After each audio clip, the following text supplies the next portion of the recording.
Ce matin, s'il faut donner un message, ou s'il faut donner un thème à ce message, j'aimerais dire que nous allons parler de la Pâque, sacrifice ultime.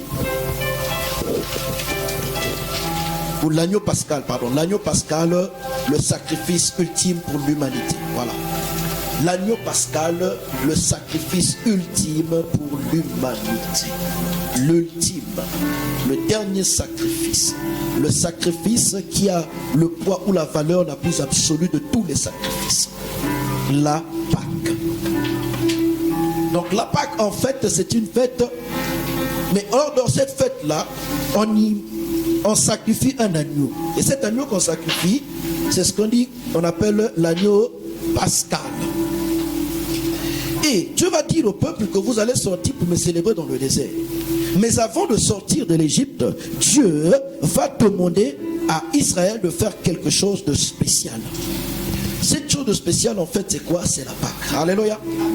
Et donc la Pâque est une fête juive. La Pâque n'est pas une fête chrétienne, bien aimée. La Pâque est une fête juive. La Pentecôte est une fête juive. Et quand Dieu a fait sortir son peuple, lorsqu'ils sont arrivés dans le désert, Dieu leur a donné une liste de fêtes à célébrer. C'est pourquoi nous les chrétiens, on ne célèbre pas la Pâque. Alléluia. Parce que nous n'avons pas une date précise pour la Pâque. Le chrétien, nous vivons notre Pâque tous les jours. Alléluia. La Pentecôte, c'est tous les jours. Les fêtes de pain sans levain, c'est tous les jours. Les fêtes de prémices, c'est tous les jours. Parce qu'en fait, lorsque vous lisez, on a une série de fêtes que Dieu va dire à Israël de fêter lorsqu'ils sont arrivés dans le désert. La première fête qu'il va leur dire, c'est la Pâque. Ils l'ont fêté à la sortie. Donc, il y a la Pâque. Après, il y a la fête des pains sans levain. Il y a la fête des prémices. Et juste après, il y a la fête de Pentecôte. Après, il y a la fête des trompettes. Il y a la fête des expiations. Et il y a la fête des tabernacles. Alléluia. Dieu va instituer ces 7 fêtes pour le peuple de Dieu. Mais il va commencer par la Pâque. Alléluia. Pourquoi je dis que la Pâque, ce n'est pas une fête chrétienne? Ce n'est pas une fête pour ceux-là qui sont nés de nouveau. Ce n'est pas la fête de ceux-là qui sont nés sous la grâce. Parce que c'est la Bible qui le dit, ce n'est pas moi qui le dis. Alléluia. Nous pouvons lire notre Bible dans 1 Corinthiens. Prenons 1 Corinthiens.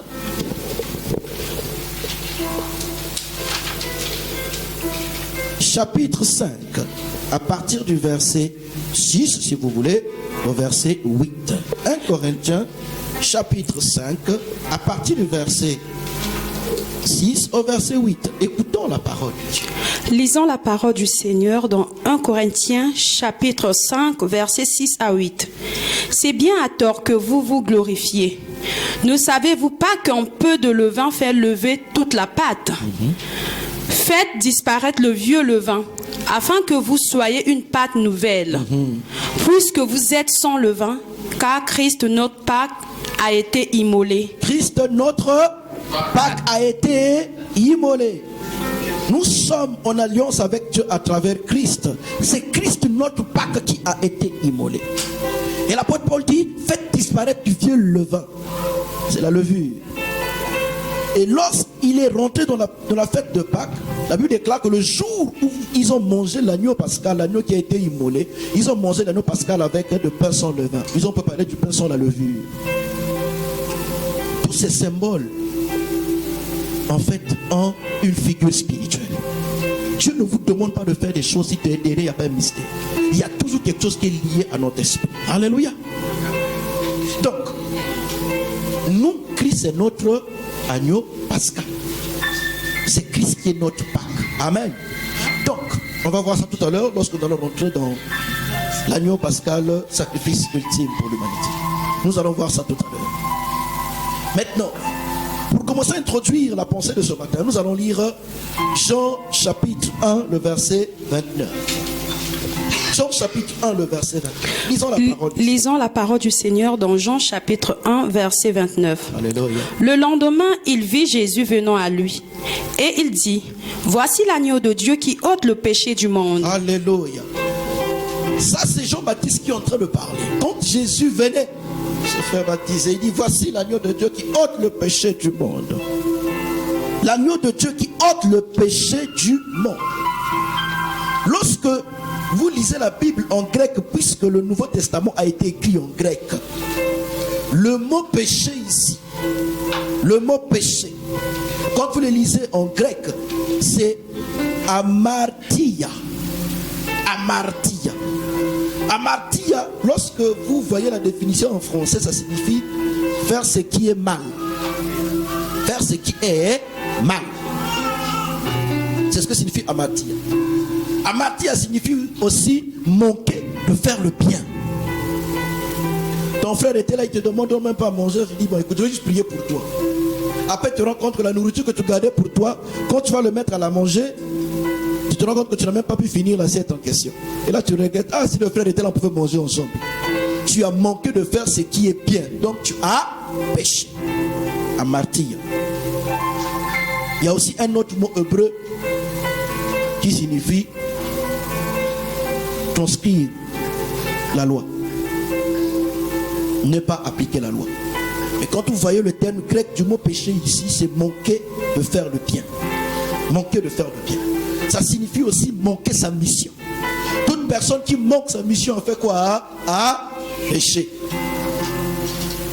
Un père qui manque sa mission de papa, il a péché.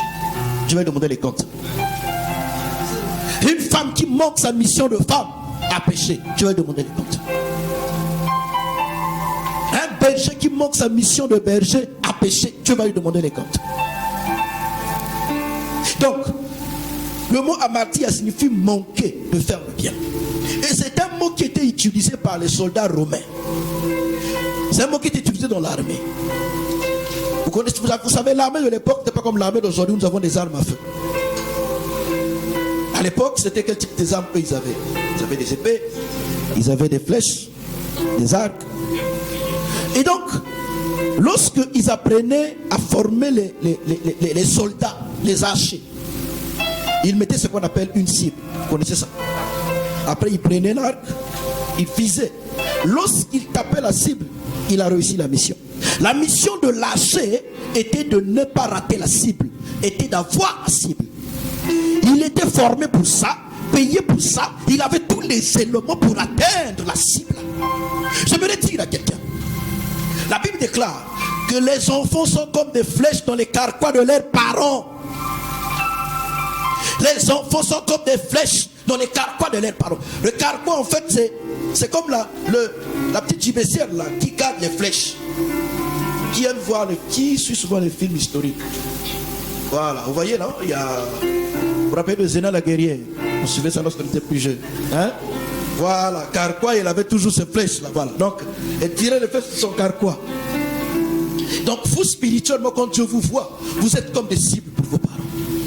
Pardon, des flèches pour vos parents. Là où ton père a manqué la cible, sache que toi, tu as l'ambition d'atteindre là. Dieu va se servir de toi. Ton père peut se servir de toi pour atteindre la cible qu'il a. Alléluia. Donc, péché, c'est quoi? C'est manquer la cible. Donc, quand Dieu t'envoie sur terre, Dieu t'envoie d'abord comme fils et fille de ton père et de ta mère. Mais quand tu rentres dans ta vie, Dieu fait une alliance avec toi, tu deviens fils et fille de Dieu. Donc Dieu va se servir de toi comme une flèche pour atteindre la cible qu'il s'est fixée dans ta famille, la cible qu'il s'est fixée sur la terre, la cible qu'il s'est fixée à travers les nations. C'est pourquoi tout ce que Dieu t'a donné, ce sont des éléments qui doivent te permettre d'atteindre la cible divine que Dieu a fixée sur ta vie. Toute personne qui échoue et qui manque sa mission est une flèche qui s'est échappée de la main de son maître. La Bible nous parle d'une bête du chef de l'armée de l'Éternel. La Bible nous parle du puissant guerrier qui est Christ. Il a fait de nous plus que vainqueurs. Vous savez pourquoi il a fait de nous plus que vainqueurs? Lui, il est le vainqueur parce que c'est lui qui tient le carquois. Mais pour qu'il puisse atteindre sa victoire, il faudrait que la flèche tape sur la bonne direction. Donc en fait, la victoire est partagée entre celui qui détient le carquois, celui qui tient l'arc, mais aussi et la flèche qui n'a peut-être pas d'expression parce que la flèche ne suit que la direction où le maître, le soldat a visé. Alléluia. Où est-ce que Dieu t'a visé? Où est-ce que Dieu t'a lancé? Quelle est la cible que Dieu a fixée pour que toi, ta vie puisse atteindre et que Jésus soit vainqueur et que toi, tu sois plus que vainqueur? C'est la question que j'aimerais te poser ce matin. Il y a une cible. Tes finances, quand Dieu te donne, il y a une cible. Le souffle de vie, il y a une cible. Il y a une cible. Il y a quelque chose que Dieu poursuit. Chaque fois quand tu te réveilles le matin, il faut te poser la question, mais mon but dans la vie, c'est quoi? Alléluia. Amen. Et le mystère, c'est derrière l'agneau pascal. Alléluia. Amen. Le mystère, c'est derrière l'œuvre de la Pâque. Amen. Donc, je disais, péché, c'est aussi manquer sa mission. Ta vie sur terre a une mission. C'est pourquoi cette année, c'est l'année de 3e. La maturité, la mission, la multiplication. Alléluia. Amen. Dieu veut que nous puissions atteindre la cible. Donc, Dieu, lorsqu'il prend le peuple d'Israël, il prend le peuple d'Israël pour les faire sortir de l'Égypte. Dieu a fait quoi? Dieu a rassemblé des flèches pour atteindre une cible. Quand Dieu permet que tu puisses avoir un homme qui t'aime, une femme qui t'aime, vous partez jusqu'au mariage, c'est que là, Dieu veut atteindre une cible. Amen. Si hier tu ne connaissais pas Dieu et qu'aujourd'hui tu connais Dieu, c'est que derrière, si Dieu s'est révélé à toi, c'est qu'il veut atteindre une cible. Mais quand Dieu arrive, Dieu te laisse toujours le choix. Il y a le choix de Dieu, mais il y a aussi ton choix. Il faudrait que ta volonté obéisse à la volonté de Dieu. Alléluia. Amen. Donc, en parlant de l'agneau pascal, le sacrifice ultime pour l'humanité, nous allons toucher un premier point. Le premier point, c'est la vérité rattachée à l'acte de la Pâque. Alléluia. La vérité rattachée à l'acte de la Pâque. Nous avons lu ça dans Jean chapitre 1, le verset 29, qui dit: voici l'agneau de Dieu qui ôte le péché du monde. Alléluia. Dieu, lorsqu'il a créé l'univers, il a tracé un plan, il a tracé une cible.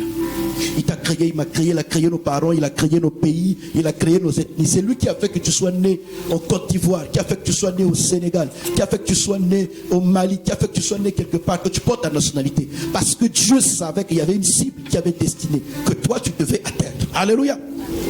Mais Dieu aussi est conscient que sur terre il y a des obstacles. Et ces obstacles sont venus le jour que Satan est venu sur la terre.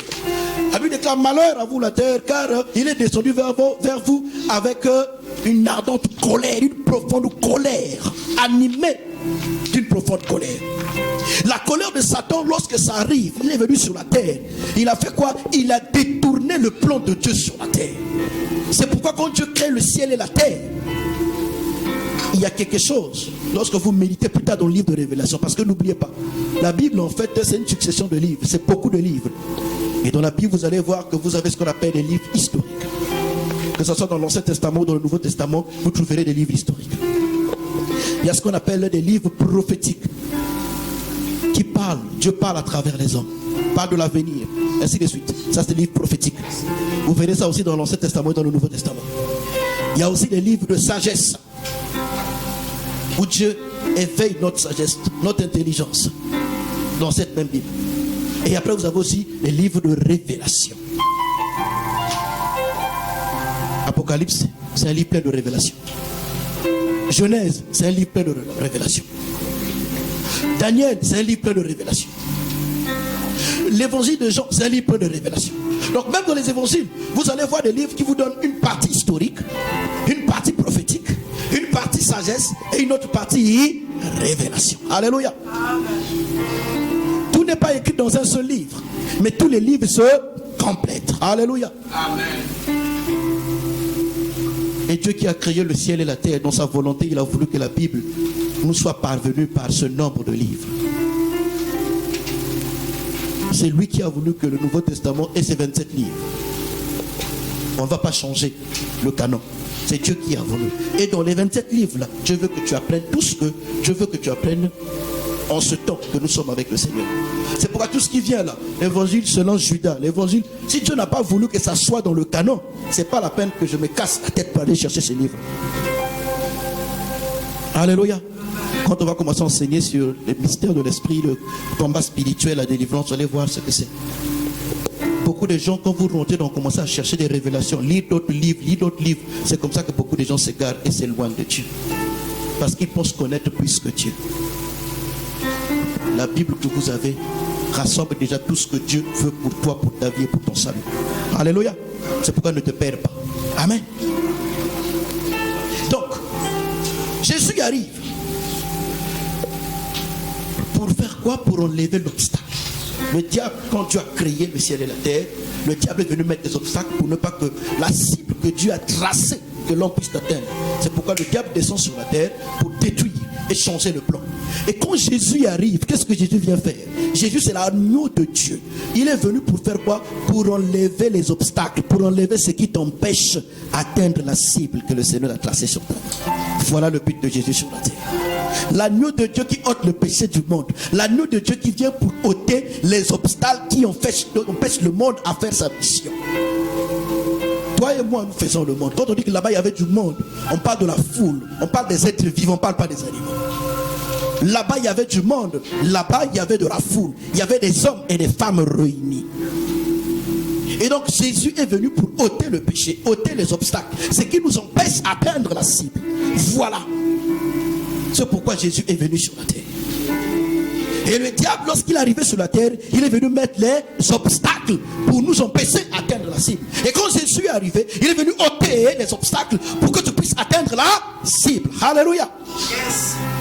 Mais quand Jésus arrive, on se rend compte qu'il y a quelque chose de mystique qui se passe. C'est le sang, c'est le cadavre, c'est l'enterrement, il y a plein de choses qui se passent derrière. Alléluia. Et bien pour mieux comprendre ça, nous allons maintenant voir un principe lié à la vérité de ce qui s'est passé à la Pâque. Et que la première vérité à garder, c'est que la vérité rattachée à l'action de la Pâque. Jésus est venu pour ôter les obstacles parce que le diable était venu mettre des obstacles. Et le diable va t'empêcher. Il va mettre des obstacles pour ne pas que tu épouses la bonne personne, pour ne pas que tu marches avec les bonnes personnes, pour ne pas que tu sois dans la bonne église, pour ne pas que tu prennes les bonnes décisions. Le diable fait de telle sorte que l'opposition soit toujours là. Et cette opposition fera que ta vie soit retardée. Il y a des hommes qui sont mortaux, des jeunes qui sont mortaux sans atteindre leur mission.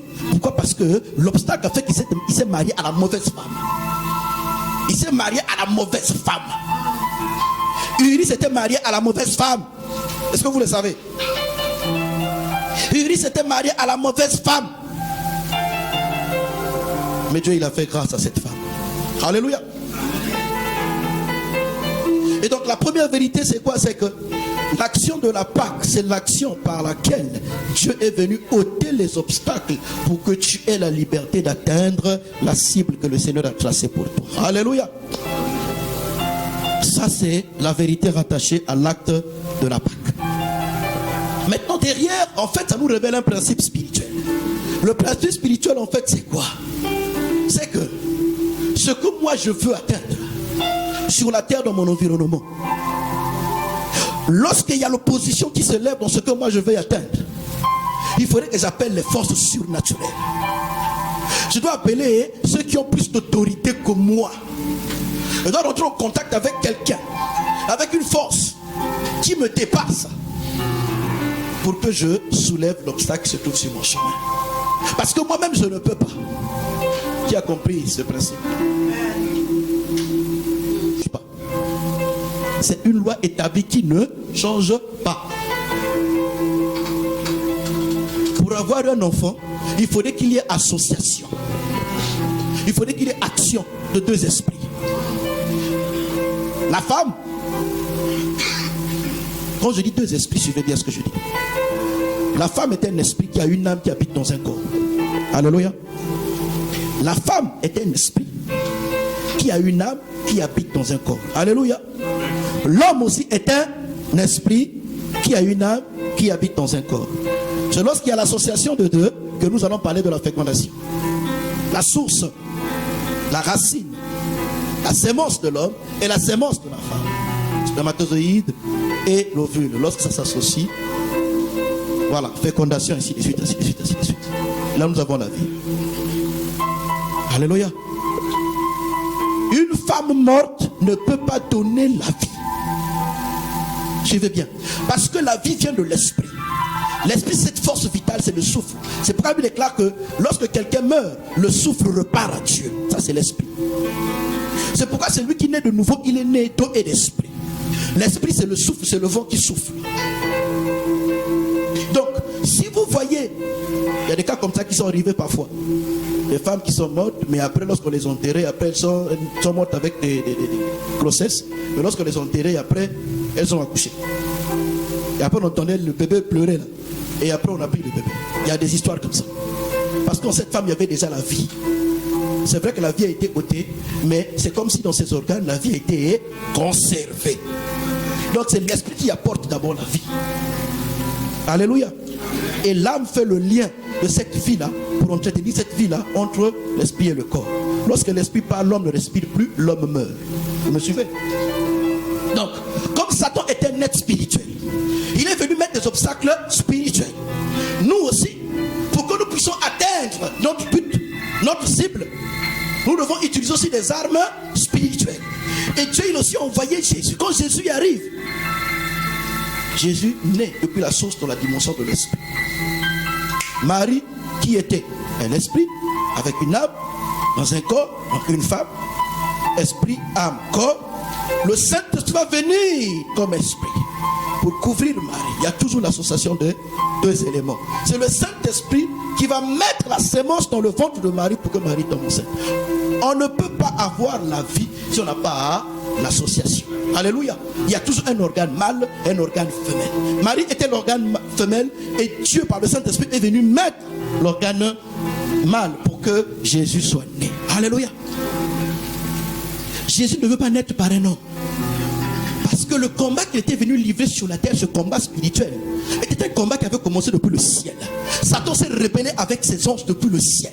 Et tous les anges qui étaient au service de Satan, Satan les a dominés. Satan les a influencés. Ils se sont tous rebellés contre Dieu. On parle de un tiers des anges. Un tiers des anges. Et quand vous lisez la Bible ne vous donne pas le nombre des anges dans le ciel. On ne vous donne pas le nombre. On ne vous donne pas qu'il y avait, on vous dit juste un tiers. On vous dit juste un tiers. Donc, qu'est-ce qui se passe? Comme Satan est descendu avec les anges. Or, les anges, en fait, ils n'ont pas de corps. Les anges sont des esprits. Comme ils ont combattu le trône de Dieu, Dieu s'est dit, mais comment ça va se passer? Il faudrait que je descende et que je marche sur la terre. Et quand je veux marcher sur la terre, je prendrai la victoire sur ces esprits, des anges déçus qui sont venus mettre des obstacles sur la vie des hommes sur la terre. Jusque là, c'est bon? Tout le monde avec moi? Amen. Et donc, c'est à cause de cela que depuis la source, comme il y avait un combat, Satan a ramené le combat sur la terre. Dieu a dit, moi aussi je vais aller, comme on t'a déjà vaincu dans le ciel là. J'étais vaincu dans le ciel, je vais aussi envoyer la même personne qui t'a vaincu dans le ciel aussi te vaincre sur la terre. C'est comme ça que Jésus est venu sous forme d'esprit. Il n'a pas eu besoin d'un homme. Et sous forme d'esprit, le mystère s'est passé toujours association de deux pour atteindre la cible. De la même manière que le Saint-Esprit avait choisi Marie pour atteindre la cible. Je suis venu dire à quelqu'un que le Saint-Esprit t'a choisi maintenant toi aujourd'hui pour atteindre la cible. Marie était née d'un père et d'une mère. Et toi aussi tu es né d'un père et d'une mère. Mais tu as besoin de l'Esprit de Dieu pour atteindre la cible. Alléluia. Mais tout va commencer à la Pâque. Le monde des esprits, c'est le monde des trônes. C'est pourquoi la Bible déclare que c'est lui qui a créé des trônes, les visibles et les invisibles. Oui. Le monde des esprits, c'est le monde de lutte. Parce que depuis le ciel, il y avait une lutte. C'est pourquoi Dieu m'a dit, il faudrait que je puisse instituer la Pâque pour prendre le contrôle du monde invisible en faveur de mes enfants. C'est Dieu qui pense comme ça. C'est pas l'homme qui pense, c'est Dieu qui pense. Alléluia. Amen. Dieu ne demande pas ça à l'homme. Dieu lui-même, il le fait. Par sa volonté. Bon, le diable, maintenant, qu'est-ce qu'il fait? Il t'impose sa volonté. On va dire ça tout à l'heure. Alléluia. Amen. Donc, dans le principe spirituel, comme exemple de ce qui s'était passé dans le mystère de la Pâque, Christ est venu ôter. Nous allons lire une histoire. 2 Rois chapitre 3, à partir du verset 24 jusqu'au verset 27. 2 Rois chapitre 3, à partir du verset 24 jusqu'au verset 27. Lisons la parole du Seigneur. Alléluia. Dans 2 Rois chapitre 3, à partir du verset 24 jusqu'au verset 27. Et ils marchèrent contre le camp d'Israël. Mais Israël se leva et frappa Moab. Alléluia. On peut s'arrêter là. Laisse-moi commenter un peu. Les Moabites ont marché contre Israël. Leur cible, c'était atteindre Israël, anéantir Israël. Le roi Moabite a dit, ce peuple-là, ça avait des conflits, il a dit, ce peuple, on doit l'écraser, on doit les dominer. Et, écoutons la suite de l'histoire. Qui prit la fuite devant eux. Ils pénétrèrent dans le pays et frappèrent Moab. Alors, sur le champ de bataille, Israël a le Dieu tout-puissant. Suivez bien, le Dieu créateur, le Dieu puissant. Israël va faire quoi? Israël va prendre le dessus. Les Moabites se sont rendus compte que nous sommes faibles qu'eux. Nous sommes beaucoup plus faibles qu'Israël. Et Israël va les poursuivre jusqu'à leur ville, jusqu'à leur terre. Ils étaient en position de force lorsqu'ils sont venus attaquer Israël. Mais comme le Seigneur, Dieu qui ne dort pas, est avec Israël, Israël va les poursuivre jusqu'à leur propre territoire. Suivez la suite de l'histoire. Verset 25. Ils renversèrent les villes. Ils jetèrent chacun des pierres. Israël, lorsqu'ils commençaient à retourner le territoire des Moabites, ils ont renversé les villes. On continue. Ils jetèrent chacun des pierres dans tous les meilleurs champs. Alléluia. Les pierres qui étaient les portes des villes, ils détruisaient les murs. On continue. Et les en remplirent. Ils bouchèrent toutes les sources d'eau. Et ils les abattirent tous les bons arbres. Oui. Et les frondeurs enveloppèrent et bâtirent Kir à Rezet, dont on ne laissa que les pierres. Jesus. Verset 26. Le roi de Moab, voyant qu'il avait le dessous dans le combat, prit avec lui 700 hommes, tirant l'épée pour se frapper un passage jusqu'au roi d'Édom. Alléluia. Regardez ce qui se passe. Ils se sont associés pour attaquer Israël. À un moment donné, lui, il se sentait affaibli. Il perdait les hommes, il perdait les terres, il perdait. Israël a quadrillé partout. Le roi s'est dit, il faudrait que je cherche un passage. Il a pris les guerriers, ses meilleurs guerriers. Il a dit, il faudrait qu'on crée un passage. Donc, il a pris son cheval, il a pris son armée, il a pris la garde rapprochée. Si c'était de nous, on devait appeler ça la garde républicaine. Ou sinon peut-être des forces spéciales. Il a pris sa force spéciale, il a pris sa garde républicaine, il a dit, nous devons sortir. Créez-moi, frayez-moi un passage. Trouvez un moyen pour que je parte voir mon allié. Parce que là, nous ne pouvons plus. Ils sont en train de gagner le territoire. Notre force, en fait, dans les airs, nous sommes dominés. Sur la terre, nous sommes aussi dominés. Alléluia. Donc, vu que nous nous sommes fixés la cible d'attaquer Israël, d'anéantir Israël, la sous-étude Israël, quand nous sommes arrivés, ils sont beaucoup plus forts que nous. Nous sommes confrontés à une opposition. Et cette opposition fait que nous sommes en train de perdre le terrain. Nous sommes en train de rater notre cible.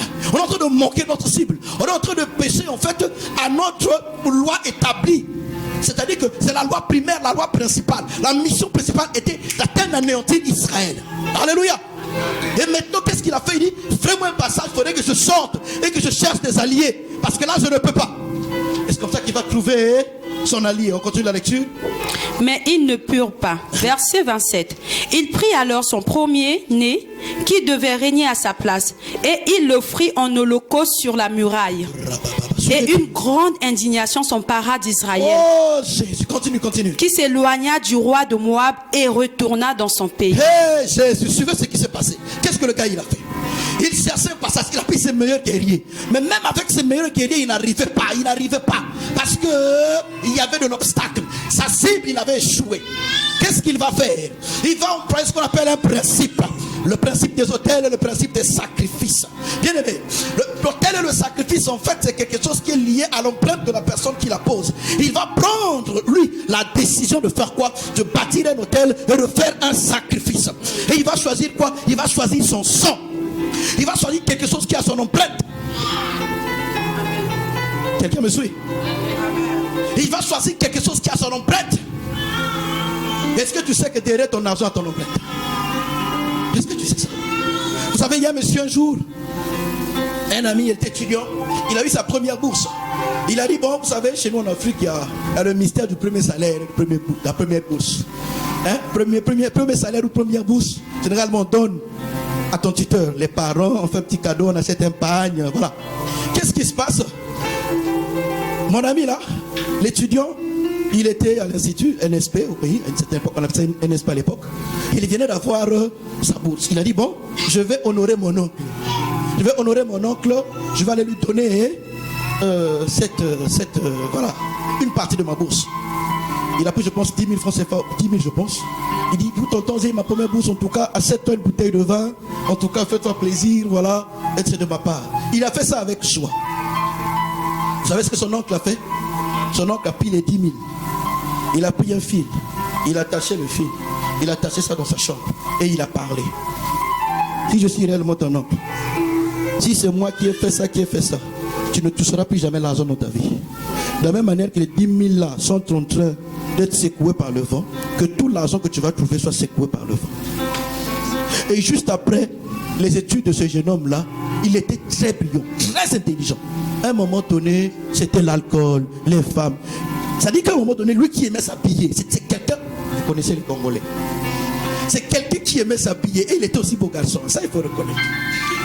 Mais à un moment donné, vous voyez, le gars, il était devenu comme un fou, tel qu'il s'habillait, son habillement, il pouvait passer des semaines, il ne se lave pas. Frère, c'est des démons. La saleté, c'est des démons. Ils sont parfois mauvais, mais il est pour lui à l'aise. Parce que c'est même les autres qui étaient avec lui qui se gênaient pour dire, oh, mais toi comment? Il dit, oh non, c'est rien, voilà. Pour lui, ça ne le dérangeait pas. Donc, il pouvait marcher comme ça, avec les mêmes habits pendant 2 semaines. Et pourtant, c'est un gars qui était brillant à l'école. Collège, lycée, jusqu'à l'université, la première année, il a fait le lycée technique. Il était très, je vous dis, quand je dis intelligent, mais vraiment fort. La mécanique, il a fait F1. La mécanique, tout ce qui est dynamique, statique, il maîtrisait ça. Pour ceux qui ont fait le domaine savent de quoi je parle. Mais arrivé à l'université, juste après sa première bourse, vous savez ce qui s'est passé? Il a donné l'empreinte de la productivité. Vous savez, la Bible déclare que l'argent répond à tout. Donc l'empreinte là, dans son argent, il y avait son empreinte. Il y avait sa vie, toute sa vie se résumait derrière. Parce que sa vie, c'était ses études. Et jusqu'à aujourd'hui, il n'avait jamais fini les études. Après, il a quitté l'école. Aujourd'hui, j'apprends qu'il est devenu professeur quelque part dans un collège technique. Mais il n'a pas pu avoir son diplôme. Parce que le diable savait que derrière le garçon, quand il aura le diplôme, les portes vont s'ouvrir. Il y a d'autres bourses qui vont venir.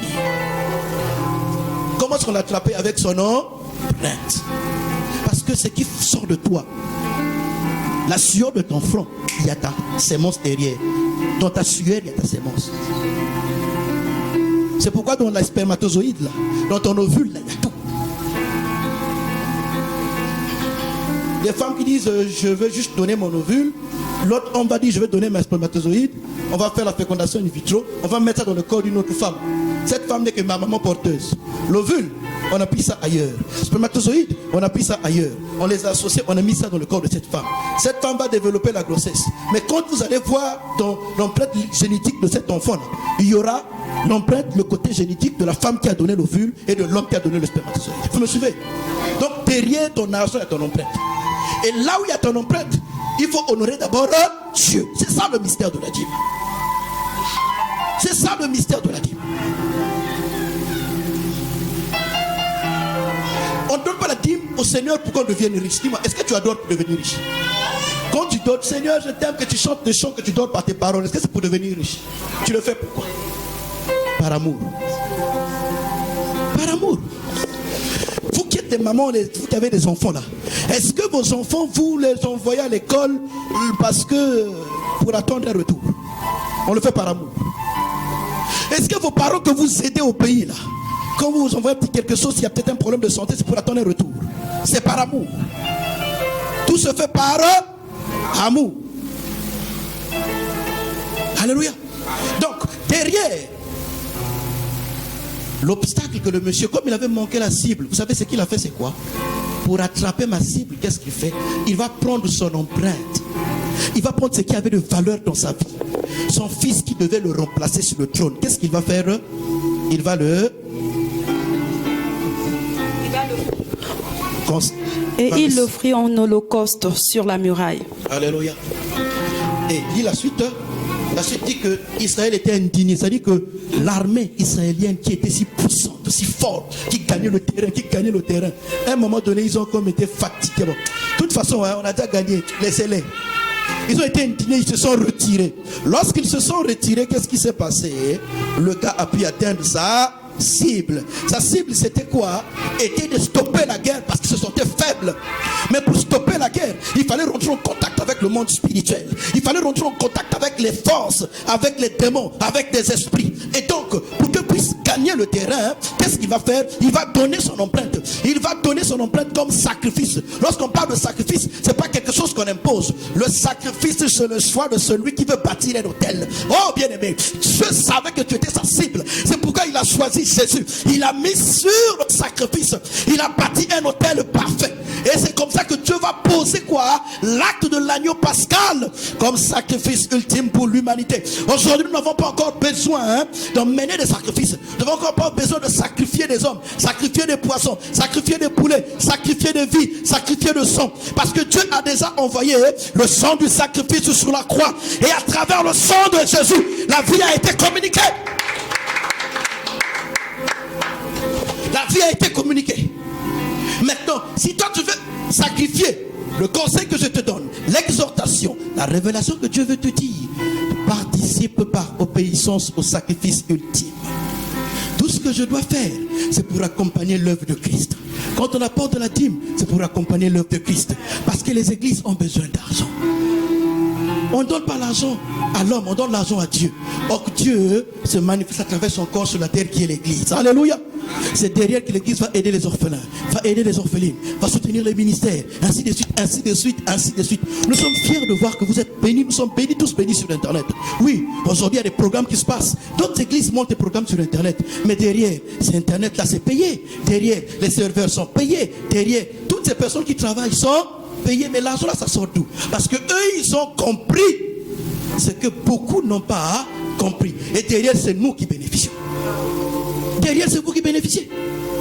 Vous partez sur Internet, vous écoutez les messages de certains pasteurs que vous connaissez, que je ne vais pas citer les noms ici. Mais eux, ils payent Internet, n'est-ce pas?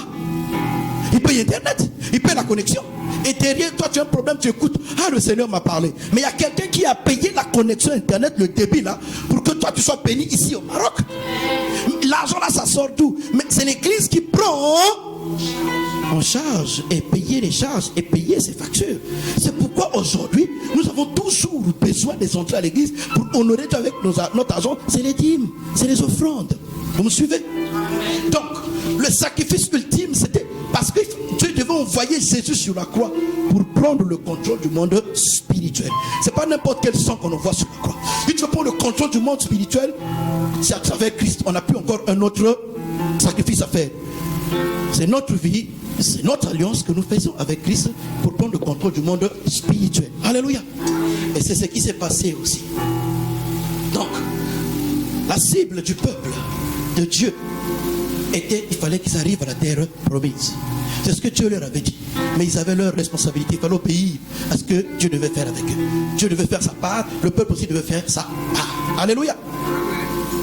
Et donc, qu'est-ce qui se passe? Dieu va maintenant, pour ouvrir les portes spirituelles, Dieu va faire quoi? Dieu va instaurer ce qu'on appelle la Pâque. Maintenant, nous allons lire pour rentrer dans certains mystères de la Pâque.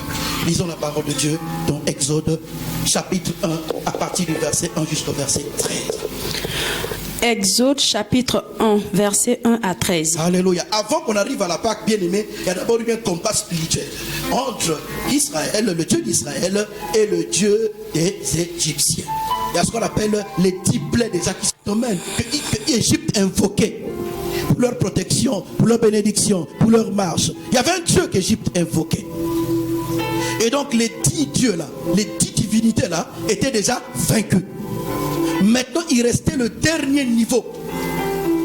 Le dernier niveau, c'était le niveau des sacrifices humains. Suivez bien ce qui va se passer. Le dernier niveau était le niveau des sacrifices humains. Parce qu'il y a un échange qui se passe entre l'homme et le monde spirituel. Pour que le monde spirituel agisse, on va dire, en faveur de l'homme, l'homme doit poser certains actes pour obéir à ce monde spirituel. Le monde spirituel aujourd'hui est dominé par le prince de l'air. Le prince de l'air, c'est qui? C'est Satan. Le prince de l'air, c'est Satan. C'est pourquoi il domine les airs.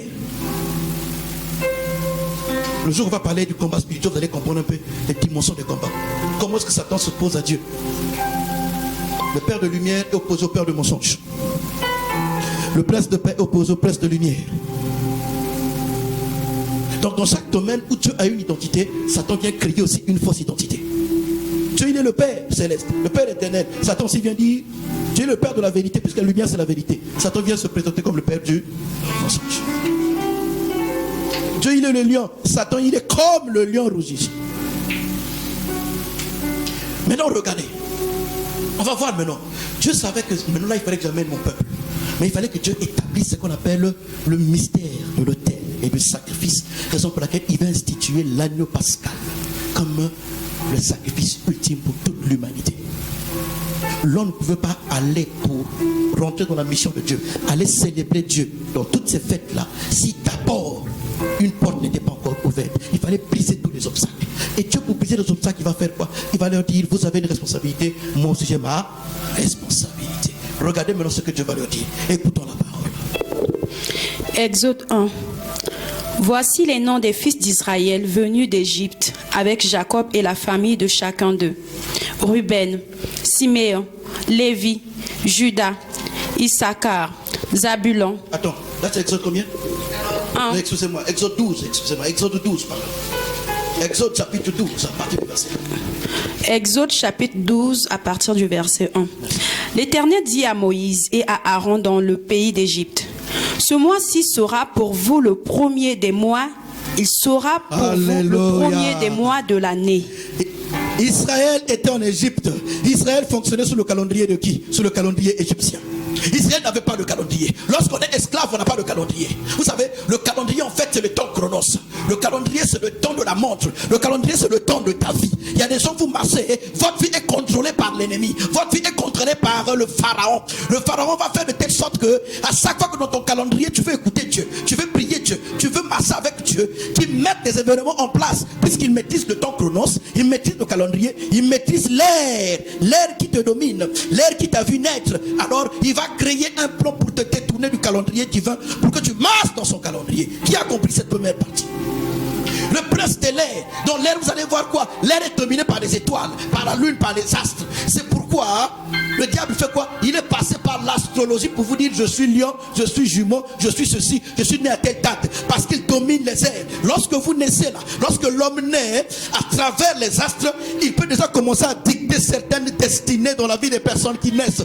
Mais lorsque tu viens te casser en Christ, oh, c'est l'étoile brillante du matin qui te couvre. Et tu sors du calendrier de l'homme. Tu sors du calendrier de la famille. Il y a des familles où l'oncle avait déjà tracé le calendrier. Les grands-pères ont tracé le calendrier. Les grands-parents ont tracé le calendrier. Donc Israël était sous le calendrier de l'ennemi. Comment se fait-il que tu prévois des choses? À chaque fois que tu prévois des choses dans ton calendrier, il y a toujours une opposition qui vient arriver. Le diable va créer quelque chose pour ne pas que le calendrier que toi tu as tracé avec toi tu puisses l'atteindre. Et Dieu va dire quoi? Maintenant que je vais rentrer dans la vie d'Israël, je vais délivrer mon peuple. Dieu va commencer à délivrer le peuple en retraçant le calendrier. Il dit, ce mois-ci sera pour vous le premier mois de l'année. Donc, pendant 430 ans, ils n'avaient pas de calendrier. Ils n'avaient pas d'objectif. Ils n'avaient pas de cible. Mais c'est le jour où Jésus rentre. Le Dieu se révèle. Il vient dire, ce mois-ci sera pour vous le premier du mois de l'année. Le jour où Jésus est rentré dans ta vie, en principe, c'est le calendrier divin qui est rentré dans ta vie aussi. Alléluia. On continue la lecture. Verset 3. Parlez à toute l'assemblée d'Israël et dites, le 10e jour de ce mois, on prendra un agneau pour chaque famille. Dieu va dire le 10e jour de ce mois. Oh my God. Le 10e jour de ce mois. Pourquoi il n'a pas dit le 5e? Pourquoi il n'a pas dit le 7e? Il a dit le 10e. Il y a combien de commandements? 10 commandements. Lorsque vous voyez le mystère, quand Jésus parle un peu l'homme qui venait pour venir épouser sa femme, il parle de combien de vierges qu'il attendait dehors? 10 vierges. 10. On continue la lecture. On prendra un agneau pour chaque famille. Il dit chaque famille vous allez prendre un agneau, mais le 10e jour du mois. Le 10e jour du mois. Bien aimé, Quand vous rentrez dans la dimension du chiffre 10, c'est le chiffre de la décision. Le 10 symbolise la décision. Je décide d'obéir ou je ne décide pas ou je décide de désobéir. Il va leur donner 10 sous. 10 sous. Les 10 commandements, on ne t'impose pas. Dieu veut et c'est toi qui dois décider si tu vas marcher ou tu vas obéir. Alléluia. Donc les 10 jours là, c'est les jours où Dieu te regarde, tu regardes Dieu. C'est comme un temps de méditation. Alléluia. C'est pourquoi la dîme, on va vous parler de 1/10. On ne t'oblige pas. On ne t'influence pas. Ton salaire, c'est ton salaire. On ne t'a pas obligé de venir donner. Tu ne veux pas donner 4, ça c'est toi. C'est ta relation avec Dieu. Les 10 jours, c'est les temps où moi je dois obéir. Alléluia. 10, 1/10. 10 commandements. Dieu sollicite ta volonté. Dieu sollicite ta volonté. Et Dieu va leur solliciter, va dire, attendez, 10 jours. Le premier jour du mois, on vous donne une instruction et vous observez pendant 10 jours. 10 jours, c'est le chiffre aussi de la responsabilité. Parce que Dieu t'a donné combien de doigts? Total de ton corps. 10 divisé par 2. C'est comme les 2 tables qui étaient dans l'arche de l'alliance. Les 10 commandements. 5 ici, 5 là. J'ai 5 doigts là, j'ai 5 doigts là. Mes membres supérieurs. La responsabilité. Le travail. Le fruit de tes mains sera béni. Le fruit de tes mains sera béni. 10. Tu as le choix d'obéir ou de ne pas obéir. Le choix de travailler pour Dieu ou de ne pas travailler pour Dieu. Le choix de dire, Seigneur, ce que ma main produit, ce que ma main trouve à faire, je le fais. Le choix. 10 jours. Alléluia. Amen. On continue la lecture. Il dit 10 jours. Un agneau pour chaque maison. Ok. Après l'observation des 10 jours. Après l'observation, on y va. Après les 10 jours, j'obéis. On continue. Verset 4. Un agneau le 10e jour. On continue. Verset 4. Si la maison est trop peu nombreuse pour un agneau, on le prendra avec son plus proche voisin, selon le nombre des personnes. Vous compterez pour cet agneau d'après ce que chacun peut manger. Ce sera un agneau sans défaut, mâle. Alléluia. Bien aimé. Vous savez, quelque chose qui n'a pas de défaut, c'est quelque chose qui est cher. Quelque chose qui n'a pas de défaut, c'est quelque chose dont toi tu as accordé de la valeur. Quelque chose qui n'a pas de défaut, c'est quelque chose qui est, on va dire, ton trésor. Là où il y a ton cœur, il n'y a pas de défaut. Donc tout ce que toi tu apprécies de bien là, pour Dieu, cette chose n'a pas de défaut. Il n'y a pas de défaut, donc il y a de la valeur. Alléluia. Donc cette chose n'a pas de défaut. Donc il y a de la valeur pour toi parce qu'il n'y a pas de défaut. Donc il va leur dire, vous allez prendre ça le 10e jour. Et selon le nombre de personnes. Il continue, il dit quoi? La suite. Il faut qu'il soit sans défaut. Sans défaut, mâle, âgé d'un an. Oh Jesus. Vous pourrez prendre un agneau ou un chevreau. Verset 6. Vous le garderez jusqu'au 14e jour de ce mois. Il va dire, vous allez le garder pendant 4 jours. 4 jours. Est-ce que vous suivez? 4 jours. Donc 10 jours, j'ai réfléchi. Je prends la décision réellement de servir Dieu. La décision de donner ma vie. La décision d'obéir à Dieu. La décision de dire mes mains, tout ce que je produis, ma vie, c'est pour Dieu. 10 jours. Une fois que je décide, là j'ai obéi. Et après, Dieu dit quoi? Observation de 4 jours de témoignage. 4 jours de témoignage. Quelque chose qui n'a pas de défaut a toujours une période d'observation. C'est pourquoi ne vous engagez même pas dans des relations comme ça. Prenez le temps d'observer. Tu vas dans une église, tu aimes le Seigneur à moins que Dieu t'ait parlé. Comme Dieu ne t'a pas encore parlé, prends le temps d'observer. Amen, papa. Prends le temps d'observer, sois assis, supporte, prends le temps d'observer. Tu as reçu les révélations de Dieu, oui, Dieu a dit, mais prends le temps d'observer. Quand tu observes, tu laisses Dieu en tout cas te donner tous les témoignages. On va dire combien de jours? 4 jours. 4 jours, bien aimé. Oh, est-ce que vous savez que Jésus aussi a été observé pendant 4 jours? Oh my God. Jésus a été observé pendant 4 jours. En fait, dans le 1 jour là, il y a plusieurs mystères. Mais je vous libère juste une seule. Un seul élément. Les 4 jours symbolisaient les 4 évangiles. Parce que les 4 évangiles vous donnent le témoignage de Jésus, de la vie de Jésus sur la terre. Et quand vous lisez les 4 évangiles, on va vous présenter Jésus-Christ comme roi, Jésus-Christ comme fils de Dieu, Jésus-Christ comme prophète, serviteur, homme, parfait. parfait qui a vécu sur la terre. Et Jésus-Christ comme Dieu qui est venu sur la terre dans le corps de l'homme. Les 4 jours sont les symboles du témoignage. Alléluia. Amen. Oui, l'agneau n'a pas de défaut, d'accord. Nous allons maintenant observer l'agneau. Observer l'agneau pendant les 4 jours. Et les 4 jours, vous allez voir, toutes les maladies vont se développer. Tous les défauts vont se développer en 4 jours. Alléluia. La période d'observation. Tu veux découvrir la vie de Jésus sur la terre. Lis les 4 évangiles. Tu vas voir le témoignage de Jésus. Ce que Jésus a fait, ce que Jésus n'a pas fait. Ce que Jésus n'a pas fait, c'est que toi et moi, nous avons la responsabilité de le faire. Est-ce que tu sais ce que Jésus n'a pas fait? Jésus n'est pas allé témoigner que moi j'étais pécheur, ma vie a changé. Est-ce que Jésus a fait ça? C'est toi et moi qui avons la responsabilité de le faire. C'est pourquoi la Bible déclare que ce que lui il a fait, il a tellement fait. Mais nous allons faire même plus que ce que lui. C'est quand même côté miracle. Ne donnez pas tous les miracles à Satan. Voyez un homme de Dieu faire les miracles avec Dieu. Prenez le temps de réfléchir, de méditer. Seigneur, est-ce que c'est de toi? Parce qu'il y a des miracles que Jésus n'a pas fait. Il a dit nous allons faire ce que lui il n'a pas fait. Je vous dis, il y a un homme de Dieu il priait, puis un jour il a dit bon, je vais prier, le Seigneur doit vous bénir. Financièrement, vous devez vivre. Il a dit que aujourd'hui là, je vais prier pour vous. Le gars il a commencé à prier. Lorsqu'il a commencé à prier, il y a des gars qui se sont retrouvés avec l'argent dans leur porte-monnaie. Il y a des gars qui se sont retrouvés avec des virements qui venaient je ne sais où. La banque a fait une erreur, dit mais c'est votre argent. Oh, mais il dit c'est votre argent.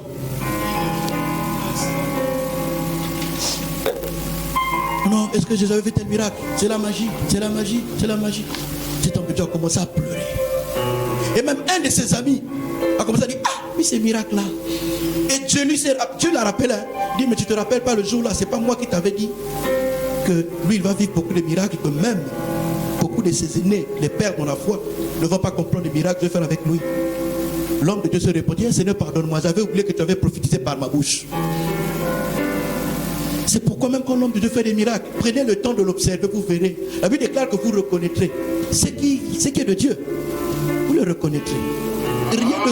Ça dit que tout sera mis à nu. Rien de ce que nous faisons ne reste caché. Tout sera mis à nu. C'est pourquoi le frère qui se dit bon, la soeur qui se dit bonne, laisse-la. Sa véritable nature va se révéler. Toi on te dit que tu es mauvais, c'est pas grave. Ne cesse pas de te justifier. Mais ta véritable nature, ton véritable cœur va se révéler un jour. Reste avec Dieu. Même Dieu lui-même, il a prié ton optique. Jésus lui-même, le témoignage là, il a vécu. Alléluia. Amen. On continue la lecture. 4 jours d'observation. Et le 14e jour, quelque chose va se passer. Vas-y, tu peux lire avec moi. Et toute l'assemblée d'Israël l'immolera entre les 2 soirs. Verset 7. On prendra de son sang et on mettra sur les 2 poteaux. Il dit les poteaux des maisons, les lentelles de maison, vous allez mettre le sang. Hey Jesus. Alléluia. Amen. Et sur le linteau de la porte des maisons où on le mangera. Alléluia. Cette nuit. Maison. Pardon. La maison. Vous allez manger quoi hein? Dans l'agneau. Mais avant de manger, vous allez faire quoi? Mettre le sang sur les... Bien-aimé. En fait, tu es en train de dire quoi? Dieu est en train de mettre en place un rituel entre le monde physique et le monde spirituel. Dieu qui est invisible, il veut se révéler dans l'homme qui est visible. Dieu a tracé une cible et l'homme aussi a découvert la cible. Comme l'homme veut aller dans le sens de Dieu, il faudrait qu'il y ait une alliance entre l'homme et Dieu. Et donc cette alliance-là, en fait, va passer par le sang. Il dit, la puissance de l'alliance, c'est toujours par le sang. C'est pourquoi même dans le mariage, quand vous voyez un peu le mystère du mariage là, si Dieu vous dit là, hein, voilà, vous, surtout le mystère du corps de la femme nous révèle plus ça. Tu connaissais les hommes avant que tu ne connaisses Dieu. Après un jour aujourd'hui, tu connais maintenant le Seigneur. Je vais te dire, préserve-toi pour le Seigneur, ton corps, le temps puissant de l'esprit, tout. Et tout le temps que tu vas rester dans ta chasteté, dans ta sanctification là, le jour que tu vas te marier, quand tu vas rentrer dans l'intimité sexuelle, attends-toi à des déchirures, attends-toi à une petite douleur, le sang va sortir de là, parce que le sang là va sceller l'alliance. C'est le mystère de la virginité. Une femme qui devait se marier devait être une femme vierge. Et lorsqu'elle se mariait, c'est le jour de ses noces que le sang de son intimité devait tacher le lit conjugal. Alléluia. Et donc c'est par ce sang-là que l'homme va sceller l'alliance avec la femme. Le mystère de l'alliance par le sang. Et Dieu aussi, lorsqu'il vient se révéler à Abraham, vous savez ce que Dieu va dire à Abraham? tu vas couper le prépuce. Le prépuce, c'est le côté intime. De la même manière que la femme, le jour de son alliance, libère le sang dans le côté intime, l'homme aussi dans son alliance avec Abraham, Dieu, donc l'homme c'est Abraham avec Dieu. Dieu va lui dire, tu vas aussi couper le prépuce. Toi aussi, tu vas libérer le sang sur ta partie intime. Amen. C'est le sang qui nous amène dans l'intimité. C'est pourquoi dans ton spermatozoïde là, c'est pourquoi dans ton ovule là, il y a ton sang. Maintenant écoute-moi, là où il y a ton sang, il y a ton souffle. C'est pourquoi dans l'intimité là, l'homme se partage tout avec la femme, ou la femme te partage tout avec l'homme. Il se partage la sueur, il se partage la salive, il se partage le sang, il se partage le souffle, il se partage tout. Parce que tout ça en fait accompagne le sang. Quelqu'un a compris ça? Amen. Et donc Dieu va dire, pour que moi j'opère, alors vous devez obéir. Mais quand Dieu dit obéissez, il vous donne marqué le signe du sang sur les portes. Alléluia. Un autre mystère. Écoutez-moi bien. Aucun esprit ne peut pas venir rentrer dans une maison. Suivez bien. Aucun esprit ne peut pas venir rentrer dans une maison, venir se loger dans la maison, être le maître de la maison, si au préalable il n'y a pas un cri de sang.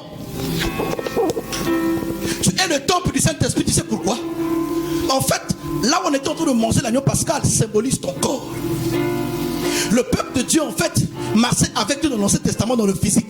Or, la Bible déclare que c'est l'ombre des choses à venir.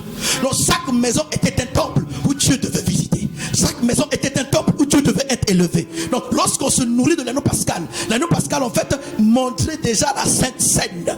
Alors, une partie, lorsqu'on prenait l'agneau pascal, on coupait, on préparait, on prenait le sang, on mettait sur le linteau de maison et on prenait une partie qu'on mangeait. Donc, Jésus dit quoi? Ceci est mon corps, mais je vous donne pour vous. Ceci est mon sang, mais c'est du vin donné pour vous. Alléluia. Ce vin-ci, pardon, symbolise mon sang que je donne pour vous. Qu'est-ce que la Bible veut nous enseigner? Suivez bien. Jésus, Dieu, pour se révéler, il a besoin de faire un acte, une alliance avec l'homme. L'homme doit obéir. Mais derrière, il faudrait qu'il ait la marque de sang. Il faudrait qu'il ait la marque de sang. C'est pourquoi il va leur dire, devant les maisons là, vous allez mettre les sangs. De telle sorte que là où il y aura le sang, là où il y aura la vie. Or, c'est le Saint-Esprit qui vient donner la vie. Donc vous allez vous nourrir de la vie. Mais pour que la vie rentre dans vos maisons, la vie reste dans vos maisons, il faudrait que ça passe par le sang. Alléluia. On va continuer la lecture. Cette même nuit, on en mangera la chair rôtie au feu. On la mangera avec les pains sans levain. Alléluia. Et des herbes amères. Il va dire, vous allez manger ça entre 2 soirs. Donc le 14e jour, c'est le premier soir. Et le 15e jour, c'est le 2e soir. Le 14e jour, il devait manger ça. Commencez par la chair rôtie d'abord. Il rôtit, il mange. Et pendant que vous allez manger, ensuite la suite. Vous ne le mangerez point à demi-cuit et bouilli dans l'eau, mais il sera rôti au feu avec la tête, les jambes et l'intérieur. Vous n'allez pas chauffer ça au feu. Vous n'allez pas mettre ça dans la marmite. Mais vous allez manger ça, ça va passer par quoi? Rôti à feu. Vous devez briser ça. C'est-à-dire que ça ne doit pas toucher l'eau, ça ne doit pas passer par bouillir. Non. Directement, vous mettez ça. Hein? Bien-aimé, Dieu il est merveilleux. C'est pourquoi je proclame qu'à compter de cette Pâque, que ta vie puisse changer. Peut-être que tu ne vois rien, peut-être que tu ne sens rien. Mais Dieu il est esprit. Je vais vous partager quelque chose que j'ai vécu avant-hier. Pendant que j'étais en train de méditer, je finissais mon travail, j'ai travaillé à la maison, plus Dieu merci. Et je me suis allongé pendant mon temps de pause. Je priais, j'ai mis l'instrumental et je me suis endormi. J'ai commencé à, pour ne pas dire l'odeur, non, je vais dire l'odeur. Vous connaissez lorsque, vous savez que nous sommes au Maroc, n'est-ce pas? Lorsque nous avons la fête du mouton, qu'est-ce que vous remarquez partout dans les rues? L'odeur du mouton brûlé là. J'ai ressenti ça dans ma chambre. Je dis, mais attends, c'est pas, je me dis, mais c'est pas l'Aïd. On n'est pas en train de brûler les moutons dehors. Ah, mais je me suis souvenu, c'est la Pâque. Merci Seigneur. Ma vie ne sera plus jamais la même. Je me suis allongé. Ce sont les choses de l'esprit. Soyons sensibles à l'esprit. Parfois nous attendons que Dieu vienne bouger, crier en langue. Dieu il vient dans le calme, avec certains signes. Oh, je proclame que tu reçois le signe au nom de Jésus-Christ de Nazareth. La semaine qui va arriver là, tu vas voir, tu vas commencer à bouleverser des choses dans ta vie.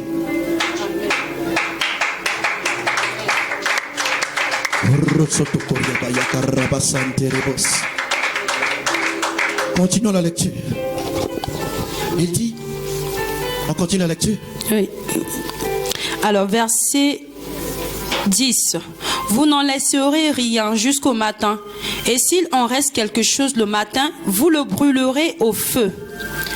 Quand vous le mangerez, vous aurez vos reins sains, vos souliers aux pieds et votre bâton à la main. Alléluia. Il dit vous aurez vos reins sains. Ça signifie qu'en fait, vous allez déjà saigner vos reins. Ça dit que quand on prend l'agneau pascal, bien aimé, c'est le début de quelque chose de nouveau.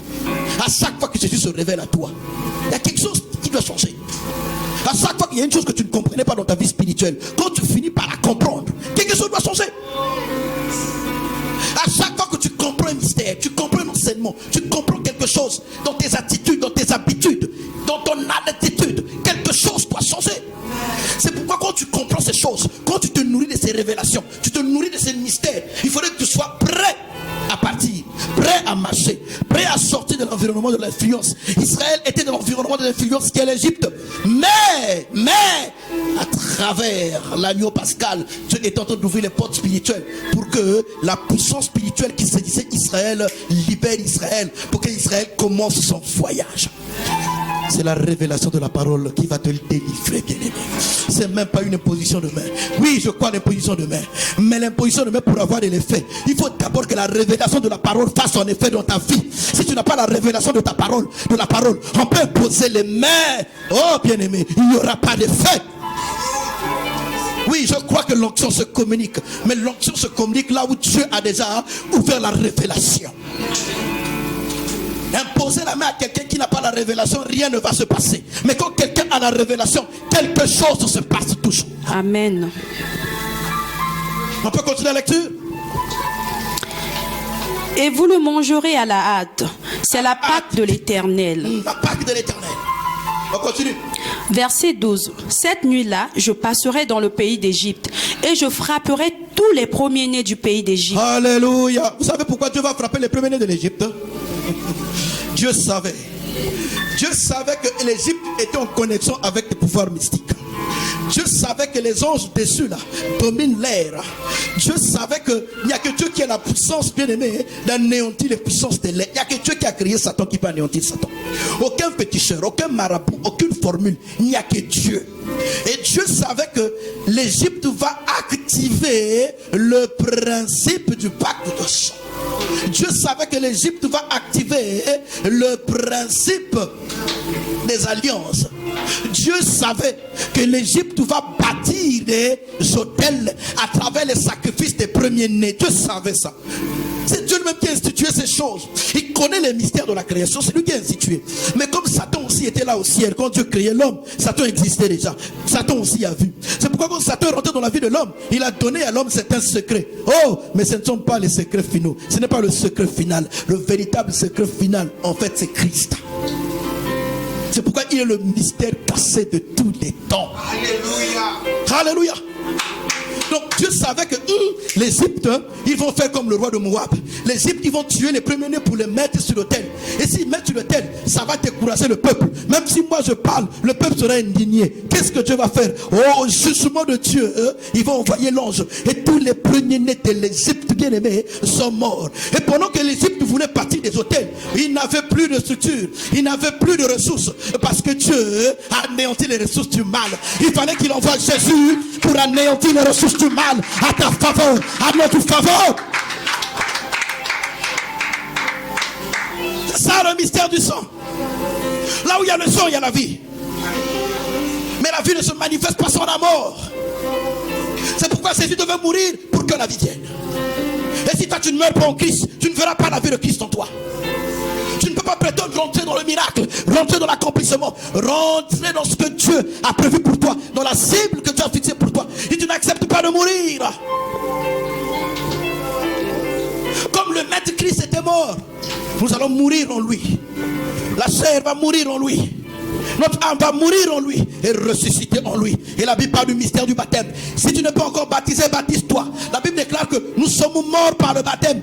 En fait, lorsqu'on te plonge dans l'eau, tu disparais de la surface de la terre. Tu es enterré. Et quand tu sors de l'eau, tu es ressuscité. C'est ça le mystère du baptême. Il y a certaines délivrances, bien-aimées, que tu ne peux pas vivre si tu n'es pas d'abord passé par les eaux du baptême. Et quand on parle de baptême, il faudrait que tu sois plongé. Pas le baptême par aspiration, non. Tu dois être plongé. Tu disparais de la surface de la terre. Et je ressuscite en Christ. Amen. Le sacrifice pascal, l'ultime sacrifice. L'agneau pascal, l'ultime sacrifice. C'est pourquoi lorsqu'on vous dit, un pasteur, je ne sais pas qui te dit, amène un poulet blanc, amène ceci, amène les œufs. Non, non, non. Partout là où on te demande d'apporter quelque chose, là où il y a l'expression de la vie, c'est pas Dieu. Christ est déjà parti pour nous. Si nous avons des choses à Christ, on les fait par Christ, pour Christ et en Christ. Mon temps en Christ, pour Christ et par Christ. Mon travail, mon argent, tout c'est pour bâtir l'église, le corps de Christ sur la terre. On voit, non, faut plus encore envoyer l'argent au pays pour aller consulter. Ah, ça va pas. Maman, va voir. Non, envoyez plus l'argent au pays pour aller consulter. Faites tout par Christ pour Christ et rien qu'en Jésus. Alléluia. On continue. Depuis les hommes jusqu'aux animaux, et j'exercerai des jugements contre tous les dieux d'Égypte. Oh Jesus. L'agneau pascal est venu pour le jugement. Bien aimé, on va prier tout à l'heure. On a débordé un tout petit peu, c'est vrai. On va prier tout à l'heure. Que le jugement de Dieu tombe sur tous tes adversaires, tous tes ennemis. L'Égypte, on voulait à la vie d'Israël. Que toutes les personnes qui en veulent à ta vie, écoute-moi bien. Que le jugement de Dieu soit sur eux. Vous allez les entendre perdre des êtres chers. Je vais prier pour certaines personnes tout à l'heure. Oh Jesus. On peut continuer la lecture. Verset 13. Il dit, le sang vous servira de signe sur les maisons où vous serez. Je verrai le sang et je passerai par-dessus vous et il n'y aura point de plaie. Dieu dit, je vais frapper. Ça, c'était la dernière plaie. Je vais frapper. Mais le signe pour que moi, je ne puisse pas passer chez vous, c'est quoi? C'est le sang. Est-ce que le sang de Jésus a crié pour ton péché? Est-ce que le sang de Jésus a nettoyé tes maladies? Est-ce que le sang de Jésus a lavé ton être? Est-ce que le sang de Jésus t'a rendu plus que vainqueur? Alors, le jugement de Dieu, quand il va frapper, toi tu seras protégé par le sang. Amen. Alléluia. Amen. Nous avons terminé. Le verset 13, vas-y. Verset 13, voilà. Il n'y aura point de plaie qui vous détruise quand Alléluia. Je frapperai le pays d'Égypte. Alléluia. Écoutez ce qui se passe maintenant. En fait, le jugement est lié à la fois au fin de temps, mais c'est lié aussi au temps présent. Alléluia. Quand Dieu apporte un jugement, c'est pour reposer les gardes. Quand Dieu apporte un jugement, c'est pour repositionner les éléments. Alléluia. Amen.